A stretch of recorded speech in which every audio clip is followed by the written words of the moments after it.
هل وصل حجة الإسلام الإمام الغزالي إلى مرحلة الطمأنينة العلمية واليقين الذي لا يشوبه شك بعد رحلة طويلة في بحر متلاطم من أمواج الشك والتردد حتى سمي إمام المشككين؟ وهل وصل إلى معرفة حقيقة النبوة بالعلم خلينا نقول الباطني الكشفي الشهودي بعد أن كان متحيرا في كيفية إدراكها؟ هذا وغيره راح نعرفه من خلال قراءتنا قراءة سريعة لكتابه المهم المنقذ من الضلال والموصل إلى ذي العزة والجلال.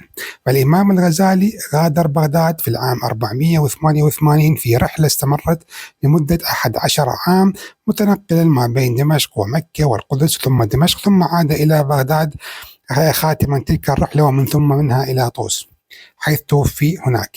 هذه الرحلة حاول الغزالي أن يخرج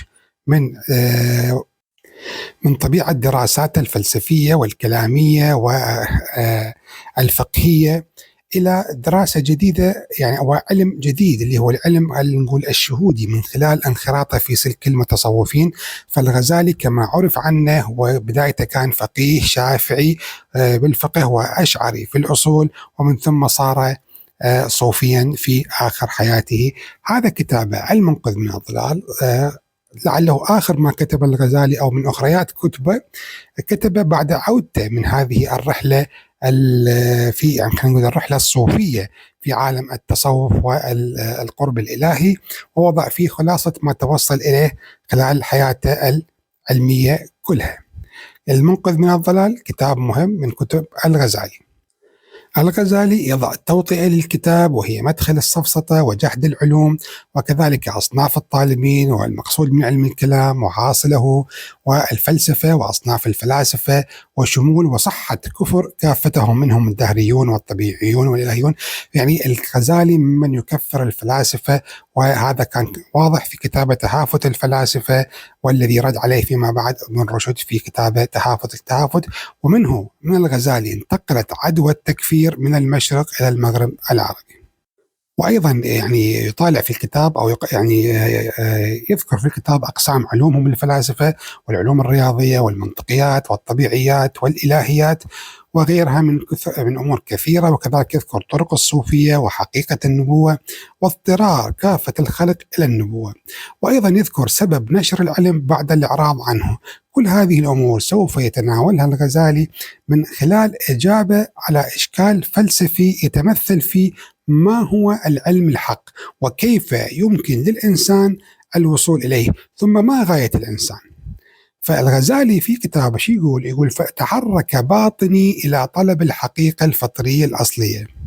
طبعا هذا الأمر لا يمكن أن يتأتى له إلا عبر الفحص وممارسة النقد اللي راح يوصل بعدين إلى المعرفة التي لا يبقى له مع هذه المعرفة شك أو وهم أو مغالطة، طبعا بحسبه معرفة أصيلة تبتعد عن قبول التقليد والأفكار والمذاهب. لهذا الغزالي يريد أن يخوض تجربة البحث بنفسه وبطريقته الخاصة. طبعا هو قارب سن 50 في تلك الفترة التي اقتحم حسب قوله لجة هذا البحر العميق وخاض غمرته خوض الجسور لا خوض الجبان الحذور بحسب تعبيره، وتوغل في كل مظلمة وتهجم على كل مشكلة واقتحم في كل ورطة إلى آخر كلامه عندما أراد الدخول في هذا المسلك. فبدأ البحث عن عناصر المعرفة أو ما يعرف خلينا نقول نظرية معرفة أو مصادر المعرفة. فوجه أول شيء حدد هذه مصادر المعرفة، واللي لقاها بحسب تنقسم إلى التقاليد والموروثات والمحروسات والمعقولات. فبعد أن حددها يبدأ فحصها واحدة واحدة. فالتقاليد بحسبه هي عبارة عن تلقينات يأخذها من الوالدين والمربين والبيئة المحيطة والمجتمع الذي ينشأ به، وبالتالي لا يمكن أن نثق فيها.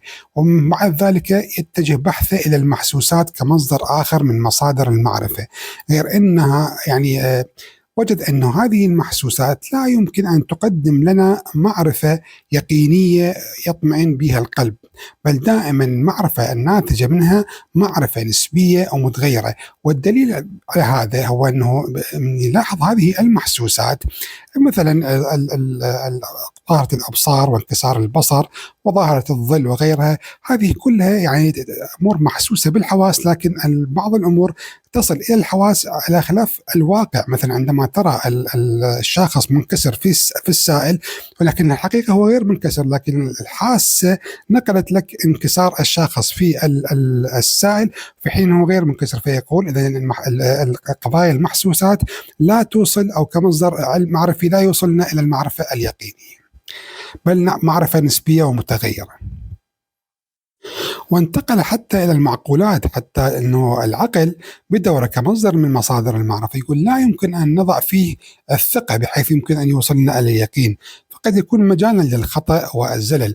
يقول ودليل ذلك أن العقل كثيرا ما يظهر لنا صور عقلية لا نجدها في الغالب سوى صور للمنام. على مثلا يعني فلا نقدر على التفرقة بين حالات المنام وحالات العقل.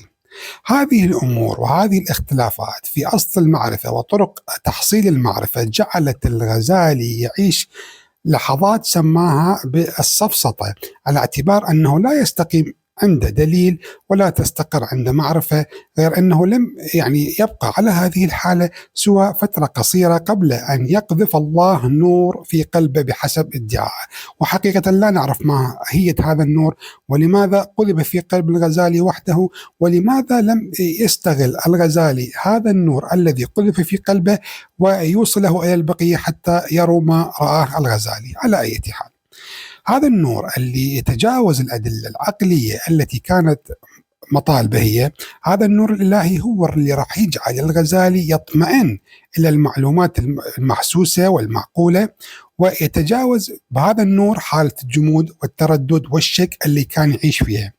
بعد هذه القضية، بعد قضية النور، سيتوجه إلى البحث عن الأماكن التي توجد فيها هذه الحقيقة، أي المذاهب. يعني عرفنا أكو حقيقة، هذه الحقيقة وين نلقاها؟ في الفرق والمذاهب التي من الممكن أن توجد فيها هذه الحقيقة، ويرى ما هي هذه أو ما هو أو العقيدة الموجودة في هذه الفرق والمذاهب التي تكون متوافقة مع ما وصل له من هذا النور الذي قذفه في قلبه. يعني الله قذف في قلبه نور وأوصله إلى حقيقة معينة، راح يعرض هذا النور على الفرق والمذاهب، يشوف يا هل ينطبق وياها هذا النور اللي قذف الله في قلبه، هو هذا الصحيح راح يقول. فقال وجدت أنه أركوا للمعرفة 4 مسالك: مسلك المتكلمين ومسلك الباطنية. طبعا الحركات الباطنية كانت ناشطة في زمن الغزالي، وبالذات الحركات الإسماعيلية، وحادثة يعني حسن الصباح، وخلينا نقول جماعة حسن الصباح وقتلهم للوزير السلجوقي الذي كان على صلة قوية بالغزالي، حادثة معروفة. قلنا المسلك الأول هو المتكلمين والباطنية والفلاسفة، والمسلك الأخير عنده هو الصوفية. فراح يجي يفحص مسلك ويعرض على ما وصل إليه من هذا النور الذي قذفه الله في قلبه، فيروح على علم الكلام. علم الكلام هو علم الذي يدافع عن النقل بالعقل، يعني حراس العقيدة، يعني هم يناضلون لأجل العقيدة وصونها باعتبار أنه يعني كما جاءت من النبي وتسلموها ويدافعون عنها. فيقول بسبب ذلك أنه هؤلاء اعتمدوا على مقدمات استلموها جاهزة من خصومهم، وهذا الأمر أثر سلبا على علم الكلام ولم يمنحه صفة اليقين. فالمتكلم عندما يناظر الخصم ما يكون همه إلا شيء واحد، أنه إظهار التناقض في كلام الخصم حتى ينتصر عليه. ويقول سبب اضطراره في ذلك هو التقليد وإجماع الأمة. لذلك الغزالي يرى أن علم الكلام لم يكن كافي في حتى يبلغ الحقائق الكلية، وبالتالي لا يمكن أن يكون سبب في راحة نفسه واطمئنانه ووصوله إلى بر الأمان. بعد ذلك سيفحص الغزالي الفلسفة وسيبحث فيما إذا كانت الفلسفة راح تمكنه من الخروج من حالته التي يعيش فيها، حالة الشك والتردد. فدرسها ودرس فلاسفتها واطلع بما لم يطلعوا عليه، حتى زاد على الفلاسفة أيضا. لكن حقيقة هناك كثير من الإشكالات على دراسة الغزالي للفلسفة ورد على الفلاسفة، وفيما إذا كان قد هضم المطالب الفلسفية، وفيما إذا كان قد تأثرها بهذه المطالب الفلسفية، مما أدى إلى انعكاس تلك المطالب عليه فيما بعد. واستمر بدراسة الفلسفة فترة من الزمان، يقال سنتين أو أقل أو أكثر، ويفكر في الأمور التي درس فيها. يقول: فوجد فيها من التلبيس والغموض والخداع، وكذلك ما يوجب تكفير الفلاسفة به. يقول: فيها ما هو بعيد عن الحق وفيها ما هو قريب عن الحق. وصنف الفلاسفة بحسب كلامه في 3 أصناف: الدهريون الذين جحدوا وجود الصانع وقالوا أن العالم لم يزل بنفسه بلا صانع، والطبيعيون جماعة من الفلاسفة اللي هم بحثوا في الطبيعة أكدوا وجود الخالق، غير أنهم رأوا أن النفس تنعدم بعد الموت، وبالتالي جحدوا فكرة الآخرة والجنة والنار والحساب، وهذا ما دفعهم إلى الإباحية بحسب قوله، ثم أصبحوا زنادقة. ثم صنف الإلهيون هم المتأخرين من الفلاسفة، اللي هم من ضمنهم سقراط وأفلاطون وأرسطو، وهذا الأخير اللي يعتبر آخرهم وجامع علومهم.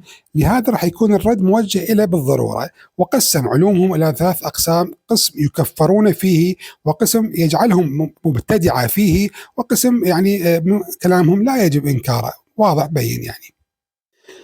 فيبدأ بمناقشة علوم الفلاسفة الرياضية والمنطقية والإلهيات، ومن الإلهيات قضية إنكارهم حشر الأجساد والقول بأزلية العالم وبقدمه، وأمور أخرى أيضا يناقشون فيها الغزالي.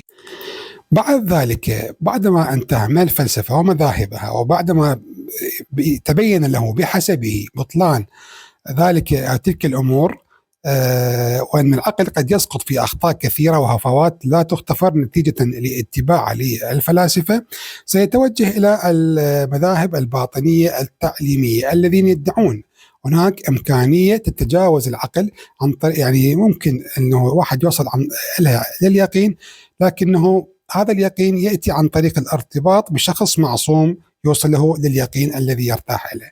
هذا الكلام بدأ بينه وبين أحد أصدقائه الذي تحول إلى الباطنية، والذي أكد للغزالي أن الذين قاموا بالرد على الباطنية لم يستوعبوا أفكارها وحججها بصورة تامة. لهذا أنه راح يوكل إلى نفسه هذه المهمة، فيقول: لم أرضى لنفسي أن يظن بي الغفلة عن أصل حجتهم، فذلك أوردتها ولا يظن بي اني وان سمعتها لم افهمها. يعني اني يقول انه انا قررت شبهاتهم واشكالاتهم اقصى الامكان، ثم اظهرت فساد هذه الشبهات بغايه البرهان والاتقان. حجج الباطني تقوم على اساس شخص المعصوم، يعني عند الاسماعيليه الشخص المعصوم هو الذي يوصل الى العلم اليقيني، وهذا الذي يوصل إلى العلم اليقيني هو هيكون مشكاة للنجاة. ولكن الغزالي يرد عليهم أن المعلم هو النبي، وأنه بلغ الأمانة وأدى الرسالة ونصح للأمة، وأنه أكمل دينه بدليل الآية: اليوم أكملت لكم دينكم. ولهذا فالمسلم ليس بحاجة إلى إمام يقوده ويعود إليه في كل أمور الدين والدنيا، لأن في ذلك ضياع لمصلحة الإنسان وتصغير لإمكانيات اللي أعطاه إياه الله. لهذا يرى الغزالي أن حججهم في ضرورة المعلم المعصوم كلها ضعيفة لا يقبلها عقل متفهم بصغار الأمور، وأوضح ما في الباطنية من تهافت ومن تصغير للإنسان وإلى ما ذلك. طبعا كلامه كله في رد على الباطنية أيضا له ردود عليه وليس مطلقا ولا يسلم به على أي حال. بعد ذلك توجه الغزالي نحو المحطة الأخيرة في بحثه عن المعرفة والتحصيل، وهي قضية التصوف. يقول: لما فرغت من هذه العلوم أقبلت بهمتي على طرق الصوفية، وتعلمت يعني على أيدي كبار الصوفية في عصره من قبيل الجنيد والمكي والبسطامي وغيرهم، فهؤلاء أساتذة كبار في عالم التصوف راح ينطوا آلية التصوف التي سيجد فيما بعد أنها لا تأتي بالعقل ولا بالتعلم، بل بالذوق والحال وتبدل الصفات والانقطاع عن الشهوات والإقبال على الله بهمة عالية. فالمتصوفة بحسبهم أرباب التصوف هم أرباب أحوال لا أرباب أقوال. وهذه الرحلة لم تكن ميسرة وسهلة وبسيطة على حجة الإسلام، فقد تجاذبته أمواج التردد والشك والارتباك حتى رحل نحو دمشق كما قلنا، ثم القدس فالحجاز فالعودة إلى بغداد. يعني وهو في هذه الرحلة يتنسك ويتعبد لعل الله يفرج عنه ويكشف له ما أراد. وهو في أثناء هذه الخلوات انكشفت له أمور لا يمكن إحصائها ولا استقصائها، لأن ما يمكن أن نصل به عبر التصوف لا يمكن أن نصل له عبر العقل ولا الحكمة ولا الفقه. فالتصوف يعني حال خاص بالروح وخاص ب يعني خلينا نقول عالم المعنى. فيقول هي عبارة عن مشكات مقتبسة من مشكات النبوة، وليس وراء النبوة على وجه الأرض نور يستضاء به. ولأجل ذلك لا بد أن تتوفر في السالك شروط، يعني هاي المعروفة في كتب السير والسلوك، حتى يصل إلى مرحلة اليقين.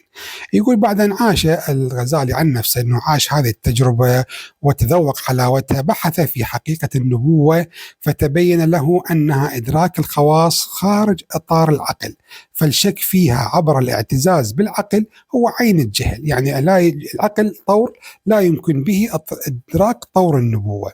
يقول بوجود قوة تفوق قوة العقل في الإدراك، يعني عبر النبوة تنفتح عين أخرى يبصر بها الغيب وما سيكون في المستقبل. ويضرب أمثلة على قضية النوم وما يراه النائم في أثناء نومه وما إلى ذلك، وأنه لا سبيل إلى النبوة بالتجربة. فيقول النبوة تصدق عن طريق التصوف فقط كتجربة شخصية التي تظهر عبر نموذج النوم الذي هو نوع من أنواع الرؤية التي تتماثل مع التبصر النبوي. وهذا الأمر لا يحتاج إلى استدلال ولا برهنة بل إلى ذوق، يعني بمعنى أنه عاش التجربة النبوية من خلال الشهود والإلهام الصوفي، فأدرك حقيقة النبوة عن طريق الكشف والشهود لا عن طريق العقل والبرهان والحس. طبعا كلامه فيه كثير من المصادرة، فهو وضع افتراضات، يعني كل ما وافق العقل يعني هاي النتائج اللي توصل لها عن طريق هذه الأمور كلها، إذا وافقت الدين وما جاء به الدين فهي صحيحة، وإذا خالفت الدين فهي باطلة ومنكرة، ومن يقول بها فهو كافر. فإذا هذا استدلال دائري، هو عنده أصل موضوعي مسلم به أنه الدين صحيح وما جاء به الدين صحيح، فانتهى من حيث بدأ، يعني أنه الدين صحيح وما جاء به صحيح، فلم يأتي بشيء جديد سوى ادعاء أنه وصل إلى مرحلة الكشف والشهود واطلع على حقيقة النبوة بالبرهان الذوقي الصوفي وبالمشاهدة. طبعا هو كان يرى نفسه من أعظم ما وصل إليه، وأن الله قد فتح عليه، وحتى عندما رجع إلى بغداد ومن ثم إلى نيسابور أمر السلطان بالنزول والمدرسة خلينا نقول النظامية في نيسابور حتى يدرس فيها. فيقول يعني بحسب كلامه أنه استشار أهل المقامات، وبعد أن شاهد مشاهدات في المنام فأخذ العزم على النزول حتى يتحقق فيه أمر رسول الله: يبعث الله فيكم على كل 100 سنة من يجدد لكم دينكم. فظن يعني خلينا نقول كان يعتقد أنه هو هذا المجدد، وأنه هو هذا الإمام الذي سوف يوصل الأمة إلى بر الأمان. فرحلة الغزالي في كتابه هذا هي رحلة خاصة وممتعة، فهاي مر بمحطات مهمة، يعني خلينا نقول أثرت في نفسيته وشخصيته، ودخل في سجال فكري مع جميع المذاهب والفرق والعلوم التي كانت سائدة في عصره، والتي كانت على علاقة مع الدين الإسلامي بصورة مباشرة أو غير مباشرة. فهذا الغزالي في كتابه المنقذ من الضلال يؤكد لنا أنه غايته ثنائية، حتى وأن لم يصرح فيها في كلامه. نجد منها ما هو ذو بعد شخصي بالضرورة، ومنها ما هو ذو بعد موضوعي. فهو كان يبحث عن الآخرة ويريد بيع الدنيا الفانية، كما كان يبحث عن الفرقة الناجية حتى يستظل بظلها ويستهدي بهديها، ولكنه وجد النجاة في ذاته وحركته، حيث اعتبر نفسه هو الإمام الذي يبعثه الله على رأس كل 100 سنة يجدد لهم دينهم، وهذا الذي بذلك ينجي نفسه وينجي العباد الآخرين معه. فهل يا ترى الغزالي وفق في رحلته هذه؟ أترك التعليق للمتابعين، وأرجو أن يطلعوا على الكتاب ويعطونا آراءهم فيما نقلناه لهم. هذا ما أحببت أن أشاركه معكم. شكرا لكم جميعا.